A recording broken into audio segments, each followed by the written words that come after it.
May God bless your new home. May the Lord bless your new home. You can't see God bless your new home. Minister of Mrs. Prophet Elijah. Back then in the world.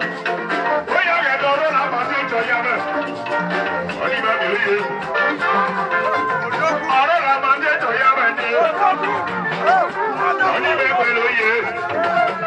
Mrs. Prophet Elijah. I'm going to